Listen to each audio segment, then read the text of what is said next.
been doing all season. Officials admitted to the mistake after the game. Oh.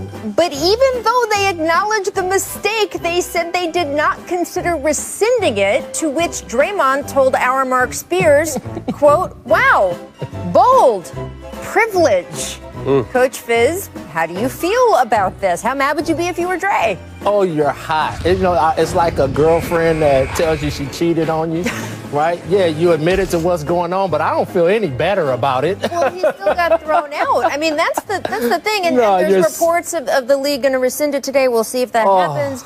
But even if they do, ridiculous. He got pulled from the game. It's like the 2-minute report when they admit all their mistakes, but what does that really do? Fizz, you could tell you as a coach, I could tell you as a player, it's ridiculous. You know what I mean? I think refs need to start being held more accountable. They need to be fined for situations like this because Draymond is the heart and soul of that team, and Golden State is someone that's going to be towards the middle or lower half in the playoff standing, so one game can really mean a lot. So you know how I already feel about refs. I got a long relationship with refs. That may or may not be on the record. I got a little history myself. I mean, personally, I will say, and I know this is not the popular opinion, I like the 2-minute report because I also used to cover the NFL. And they used to make all kinds of officiating mistakes. And at least at the time I was covering the league, they would then just maintain silence or even just insist they hadn't made the mistake. And I don't know if you guys remember that Sports Illustrated cover where like one official's got his arms in the air signaling a touchdown and the other one had like no touchdown. I agree. I want to know, but they need to be held accountable for it. Like, I think their grades, are their grades public? So their grades, I don't think they're public. And obviously you can kind of track the assignments, the guys who get the better assignments. Right. But to your point, there needs to be more could be a public transparency, and they need to be held accountable, and they need to be fined because we're all tired of seeing this. No one comes to the games to watch the refs. They come to watch these amazing players,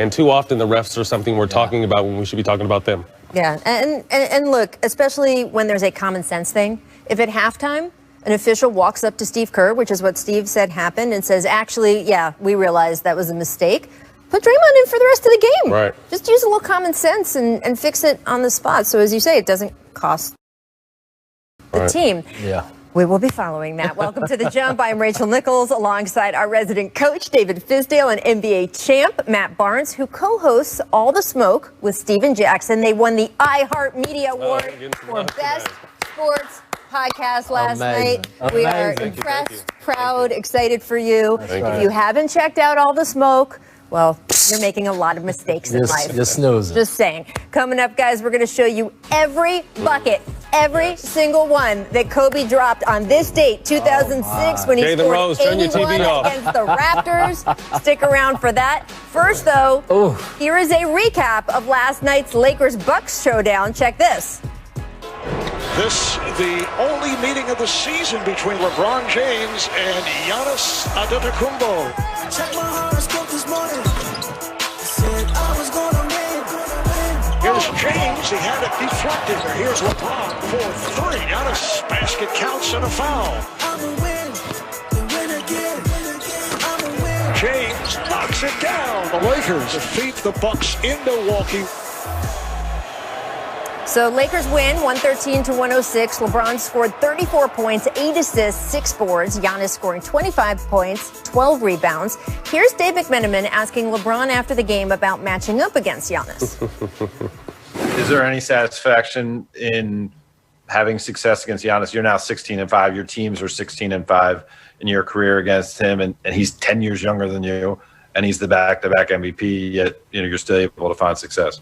Nah. I think you know me. I think all you guys know me. It's never been about individual. It's all about the team success, and that's all that matters. I can care less about that. I just try to play well and help our team win versus any opponent, and that's what it's all about. So I will say later in that same press conference, one of the other reporters said, right, but you did say when Giannis beat you out for MVP, you were, quote, pissed off. So there has to be something there. I mean, you coached LeBron for a long time in Miami. Yeah. Do you buy him downplaying the rivalry talk? It's not a rivalry. Right. I think there were too loosey-goosey with the word rivalry these days. When we were growing up, a rivalry was Magic and Bird. Dr. J. And some blood had to be shed, too. Come on, what are we talking about? That's not a rivalry yet. And so, LeBron is competing against history. So when he didn't get MVP, it was more thinking historically what I didn't get. It wasn't about Giannis beating him or anything like that. So, again, I think LeBron LeBron is looking at it. I think he's being honest. I'm looking at it from a legacy standpoint. I'm not looking at it as an individual competition, and it's not right now. Although Giannis is one of the great players in our league, he hasn't done enough to make this a rivalry, and it doesn't become a rivalry really to me until you get in the finals, really, and you start beating each other up. At least the Eastern Conference finals or something, but not have to be a finals. And so they got to beat each other up in the finals a couple times before we start talking rivalry. LeBron is here for one thing, and that's championships. Yep. That's it. Plain and simple. You know what I mean? I think the individual matchups are more for younger players chasing that throne. You know, when LeBron was coming up chasing Kobe, that was a big deal. And whether he admits it or not, it was. But LeBron is here for one reason. He can care less about who he's playing. The goal is to win, continue to improve, and be healthy for the finals. So he can care less about this. I agree with him. No doubt about it. No, it's fascinating. And look, when LeBron versus Steph, that felt like a rivalry, right? 5 years meeting. Yeah, right? that's a rivalry. That's a right? rivalry. 4 years meeting in the final, like all of that. I mean, that just felt. But here's the crazy part. We're talking about a 36-year-old man. Well, that's Insane, I mean, right? People are chasing him. He's not. Right. He has nothing to prove with individual matchups at this point in his career. So. Yeah. Does Giannis have a rival right now? That first or second round of the playoff. That's about it. Wow. Hey, look, you know, Matt, I can't say none of that. Matt Barnes is going to keep it as real as possible. That is the real I can't follow that. All right, guys, I want to switch gears because we got to talk about what's going on in Utah. The Jazz have won a league-best 7 straight games after beating the Pelicans last night, 129-118. Utah now tied for second place out west, just a half game behind the Lakers.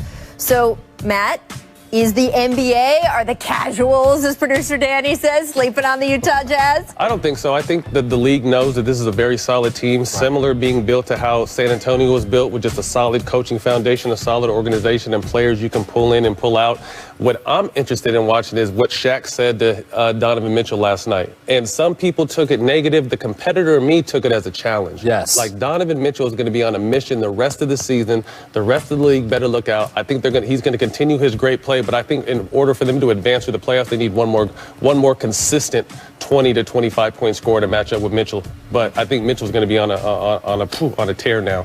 Yeah, and I think what we're seeing is the first time this is a healthy Utah Jazz team. They got all their bullets right now, and you know that the addition of Mike Conley that we didn't really get to see get going, Bogdanovich, all of these guys now, and you know, Denver is looking a little shaky, and Utah filled that slot quick. Yep. And so, you know, in the West, it can move fast. So it's going to be interesting to see how Denver responds in this season. But I'm telling you what, you got bona fide superstar in Donovan Mitchell, and the fact that they signed Rudy Gobert and they solidified that duo, I think that really built a lot of camaraderie and confidence in the overall team, and knowing that we're moving forward with these guys and everybody else filling your roles. Shout out to Quinn Snyder. He's been doing a great job. Awesome. Like I said, he's the one coach who I think is a great coach, and I want to hang out with him.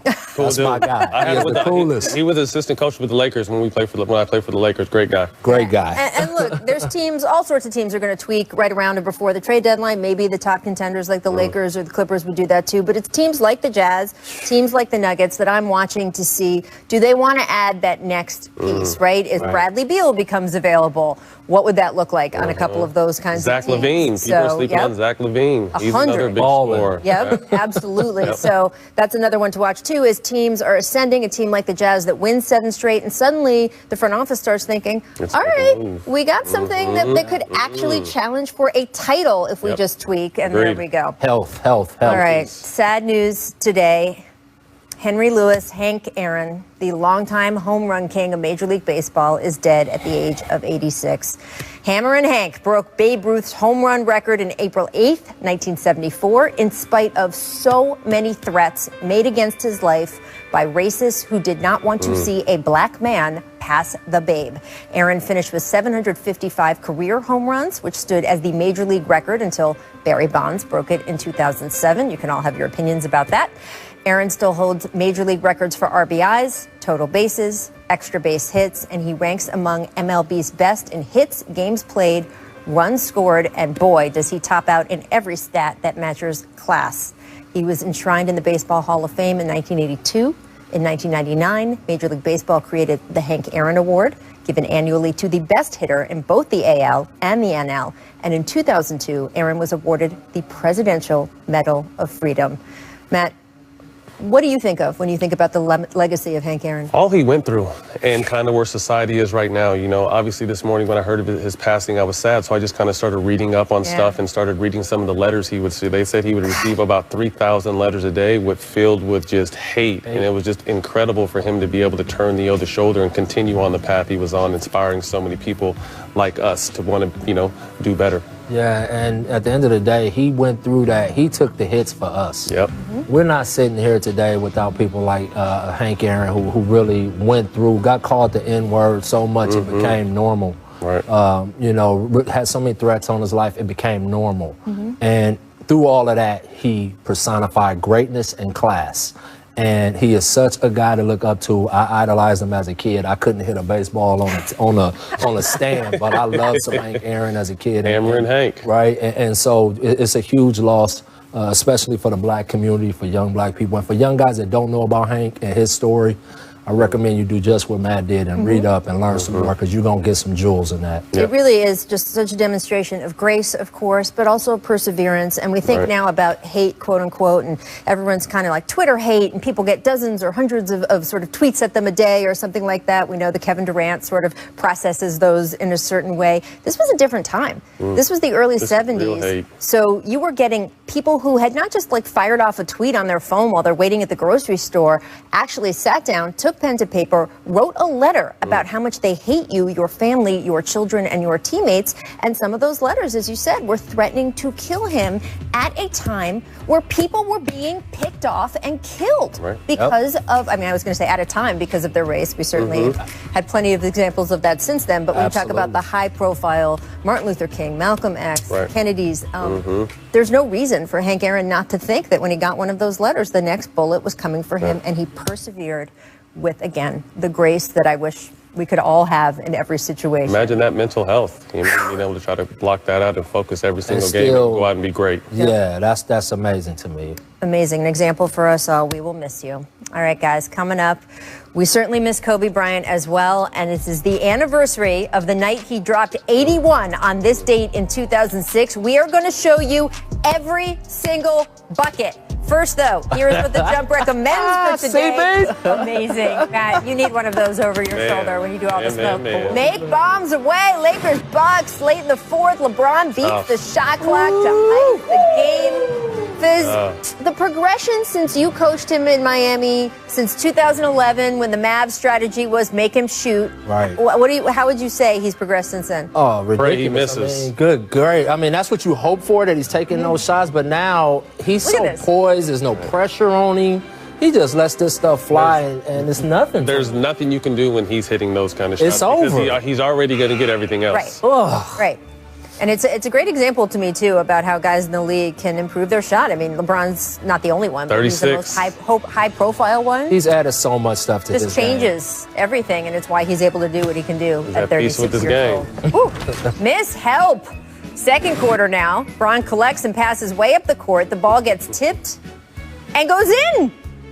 Drew Holiday raises his hand, but I don't know. Who should get credit for the bucket, guys? What do you think? Drew Holiday. The person that chipped it in. First one with his hand up. That was the rule, right? That should be -2 on his point. Right? And there you go. But it ain't going good. My bad. Make resistance. Both Antetokounmpo brothers came up with a big block last night. So we've got Giannis on LeBron. Okay. And then Thanasis on AD. So, Matt, do we know how to say rejection in Greek? No, I don't. That's big and long. But just imagine how cool it is playing with your brother. Like, that's got to be the coolest experience Absolutely. you can have. I was in the bubble, and we sat down with all three brothers who were in the bubble, which is incredible. Fourth brother, of course, overseas. And they were playing Uno, and the competitiveness off. Can you imagine those fights at a young age? It's another one, too. Whooping each other. Yeah, the kid played for the Lakers, right? Yes. I mean, could you imagine that battle going? Yes. Oh, man. But they were pulling out all the stops. They were tricking each other. They were trying to mislead. It was all not things good. was on the table. We now learn how to say rejection in Greek. That's lovely. An educational program. I love it. Missing Knicks Warriors. Check out this ridiculous lefty behind the back pass by Steph to Draymond. Gotta hit it if it's a highlight. right. There it is. So do you think there's extra pressure? Matt, if you yeah. get this great dime, do you feel Yes. like, okay, I got to do it? Yes, I tricked one off one time when I was on Lob City. Blake did an amazing behind the back pass and threw it to me, but CP was open in the corner. I threw it to CP, he threw it right back to me. Then I hit it, but it was still a highlight because the pass was so amazing. Right, So yes, there's extra pressure when they get a great pass. You got to make it. You Got to gotta pay it make off, baby. And especially when you wide. Yeah. And those are the hardest shots to make too when you're wide open. Absolutely. Yep. All right, we now move on to the anniversary of one of the most incredible performances in goodness. NBA history. On this date, 15 years ago, Kobe Bryant scored 81 against the Raptors. So let's run it Put back, on your seatbelt, Brett. folks. Hey, the Rose, turn your single TV off for point 3 Kobe minutes. Scored, courtesy of our Chris friends Bosh. at NBA Entertainment. Bill McDonald, Stu Lance were in the booth that night. Matt, where were you the night Kobe dropped 81? I was in Philly on the team, but not really playing at the time. So I was on my couch just sitting back and enjoying this because once he started rolling, I was telling myself, like, yo, he's going to go for 100 tonight. I was just, saying that I was by myself, Sure. but beautiful thing to watch, man. I was hanging with some of my boys in Atlanta at Justin's. Remember old Yep. Justin's Yep. Diddy spot? Yep. In the back room having dinner, and I couldn't even finish my meal because we were up screaming. Incredible. Every time a bucket went in. And unfortunately, my main man is on a lot of these clips. Chris Bosh. Yeah. I love you, bro. We love Jalen Rose. I know today is a special day for Jalen as well. Jalen and Kobe memorably Yeah. shot a funny scene with Jalen's sitcom where they talked about it. It was fantastic. What do you think the chatter, do you remember what the chatter was around the league? Text messages, stuff like that? Yeah. It's incredible. While it was This is happening? this is kind of pre-social media, Yes. unfortunately, so we didn't get to kind of rehash this and make Didn't keep it memes all out of together, it. yeah. But, When you got back to the gym the oh, next yeah, day, the only thing that's people all you talked talked about. next morning. The only thing people talking about. Absolutely. That it could No, be this better. was, look at this. I mean, he's really not hitting the rim. I mean, we're No. running At 81 no. points. But look at the defense. That is good D. Yeah, better shot. Oh, my Well, now, of goodness. course, there's all kinds of sort of 2020 hindsight. Should they have defended him differently? Oh, man, please. He That's was in a so rhythm. easy There was nothing you could do to that. But you see, he has, everyone's attention on him. He has Yeah. 3 guys in front of him every single time, but he was just in his zone. Okay, so maybe you make one adjustment. He gets 74. Right. All right. That would have deprived the rest of us of this moment. Producer Steve just said in my ear, he reminded me that on Championship Sunday in the NFL, which in my mind is usually the best Sunday of football, this led SportsCenter. You know what? The best part about that was the crowd. Oh, yeah. The Laker Crazy. crowd was amazing that game. They were going. And when he touched the basketball, the crowd was already standing energy. up going Good crazy. energy, yeah. I mean, you LA, you Laker, it's like, it's something when that Similar crowd to his gets last going. game. Yes. Similar Oh, to that his was- last game very against Utah, similar. where it was just every What'd time he he get, touched 60? it. 61 or 60? Who'd get Yeah, 61? 60. yeah. 60. At that game, Shaq was there, front row. And I Dared him found or Shaq something, on the, right? yeah, I found Shaq on the floor right in the craziness right as the game ended. And I was like, did you think he could do that? He goes, yeah. I told him at halftime, you should go for 50. And then he said, I'm not going to say what he Right. said, what he called him on national television. Right, The M 60. something that involves another consonant that may or may not begin with F, went for 60, like that. Fizz, who do you think now, if we talked about players today, Yeah. who could score 81 in a single game? There's only one guy right now that's gotten even close to that, and that's Mr. Booker, right? Mr. Booker has 70 points in the game, so he's shown the ability to get it going. But I think it's other guys. There's a handful. I got a little list. So I got a Let me see list. your list over I there. got man. KD, Steph, Harden, Klay Thompson, and Damian Lillard and Devin Booker.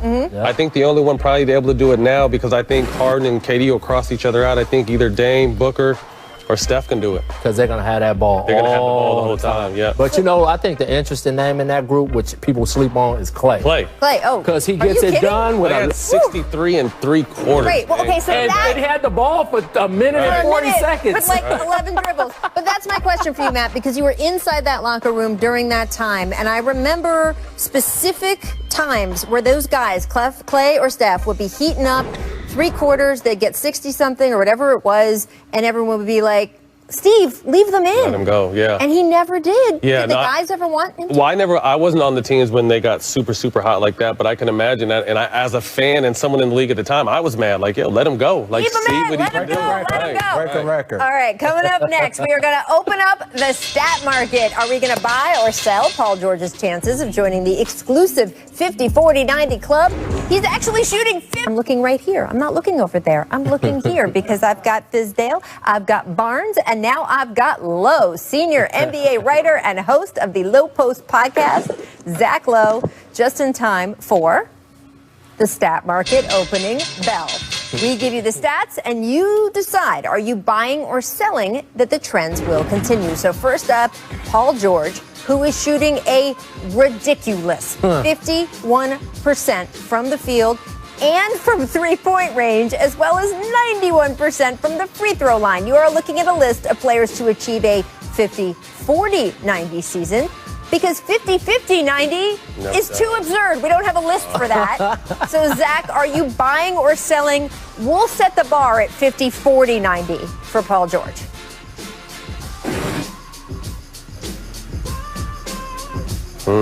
Zach, you got me?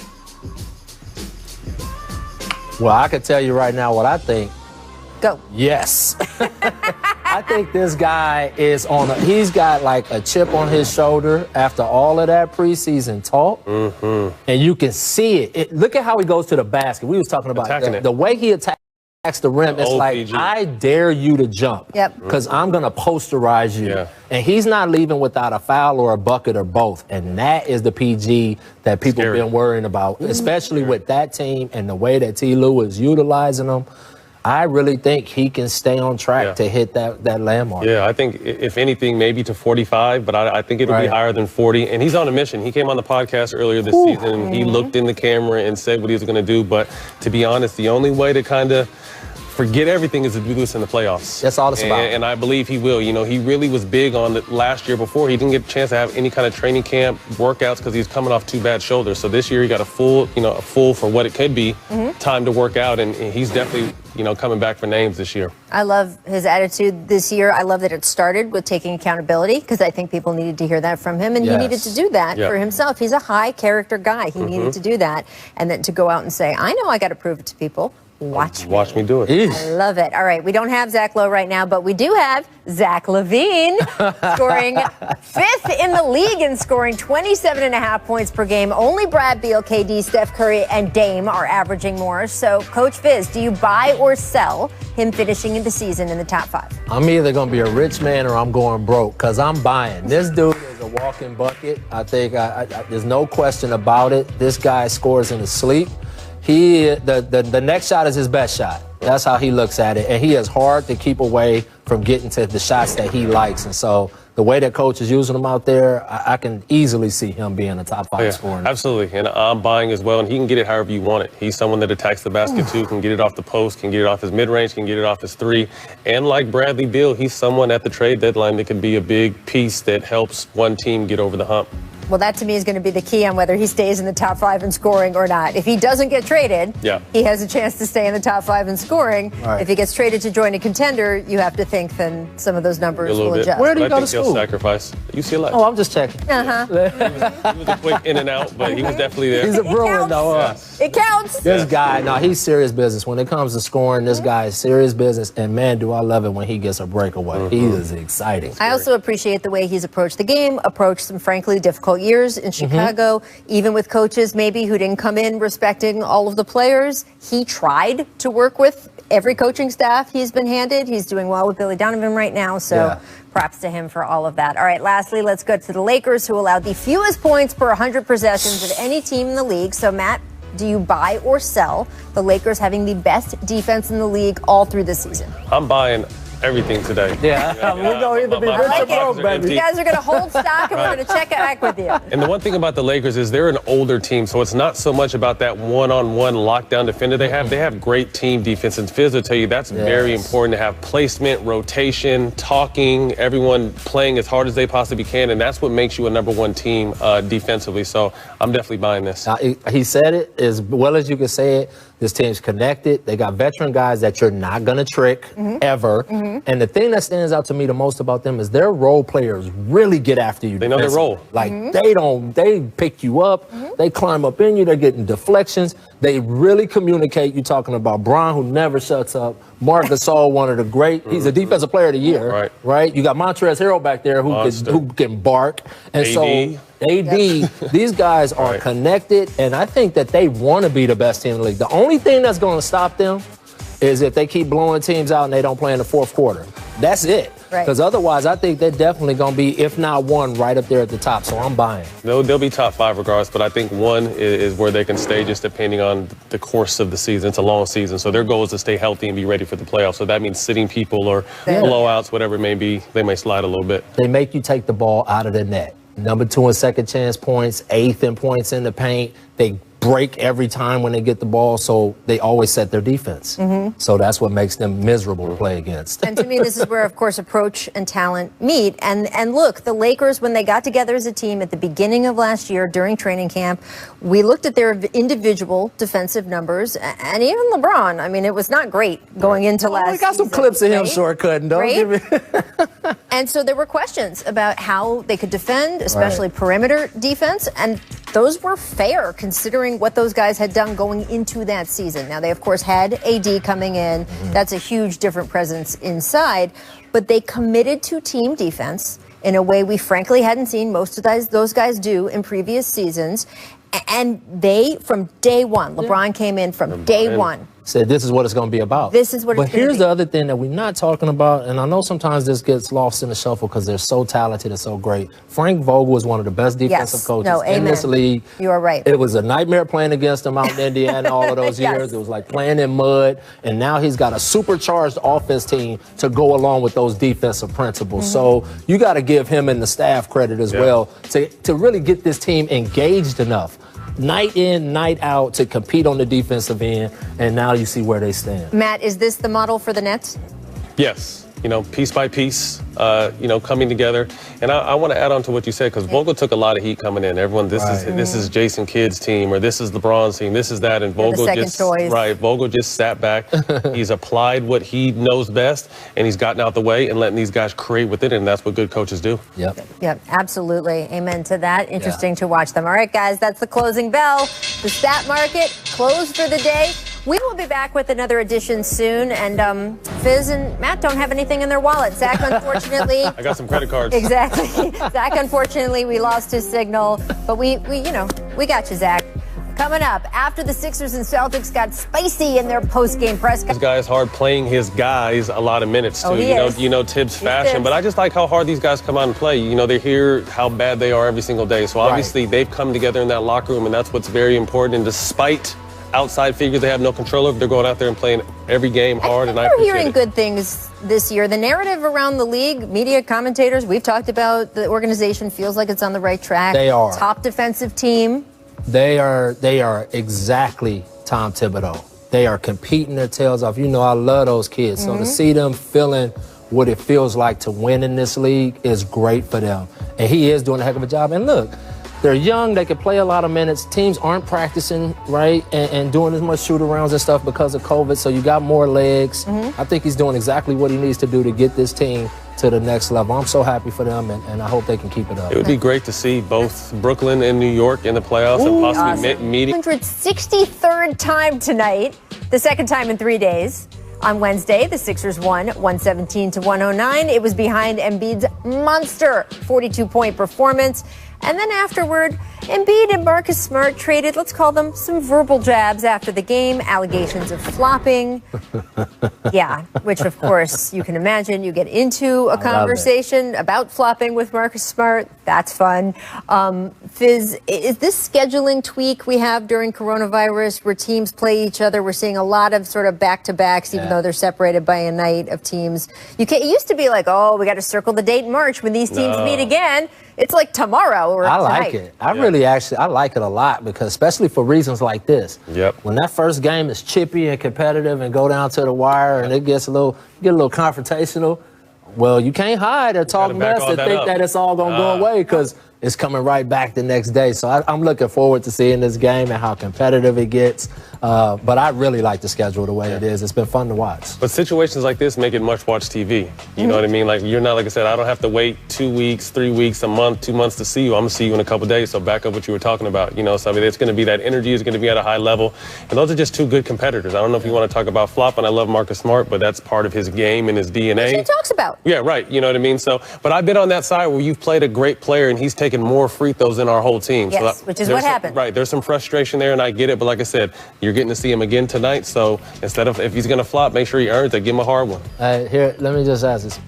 You can't really say what you want to say about flopping, though, can you? No, I hate it. I hate it. You can say that. No, but not what he really. You got to tune into all the smoke. You can see how I really, I hate A flopping. little more I hate cursing allowed flopping. there, okay? Cable on flopping. Showtime and the podcast. I'm just saying. There you go. I mean, look, I don't know how much too you have your boys in your ear. Like, I mean, I think right after there's a little confrontation. I'm not even talking about Marcus and Embiid, by the way, because Right. there was no on-court confrontation there. But we've gotten to see with these like pseudo back-to-backs that guys kind of get into a little bit. love it. And then, Matt, what is it like for the next 24 to 48 hours? You can't wait. You can't wait. Yeah. Like I said before, you would have to wait up, and you would cool down. Right, I was going to say. You don't get your no friends cool wouldn't down talk now. to You about know it what I the mean? same So like way. I said, all those is just a verbal back and forth. These guys are both still going to be ready. Their teams are going to have their back, so it's going to make it funner. But like I said, I love the fact that you're going to have to back up what you were just talking about in 24 hours, not 2 months. Yeah, it And doesn't. this gets a little bit of the edge back a little too, because in the bubble, guys were doing this kind of stuff and then getting on buses to go They back have to to the see same each other. hotel and the Right. same elevator.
Here, you got that animosity still. Some eras you couldn't do that, like the 80s, 90s. Yeah. You couldn't get on the bus. Nah, with the team. that It would've been a It would be fight. a whole fight. They would've I'm flipped the telling you, bus over. It's going to be a whole fight. Very bad. No way. Biz, how much do you do adjustments differently when you're seeing a team right all over again 48 hours later? You make some slight tweaks. Okay. Obviously, you got to make some, but you still have to stay true to what you do and what you do well. But you definitely got to make a quick adjustment. And that's the reason I really like this back-to-back schedule is because you can really simulate playoff Playoffs. situations. There you go. Right? Yep. I used to tell my teams when we played a team back-to-back, look, Game 6, Game 7, we got to have both of them to win the series. Right. And I would just get them in that mindset. And I think this gives coaches a lot of opportunities to start to simulate playoff situations. That's really interesting. And back-to-backs. Absolutely. Yeah. I love that. All right. Up next, stick with us. We're going to look ahead to another rematch game from earlier this week when the Nets take on the Cavaliers. Are we going to get a 140-point game?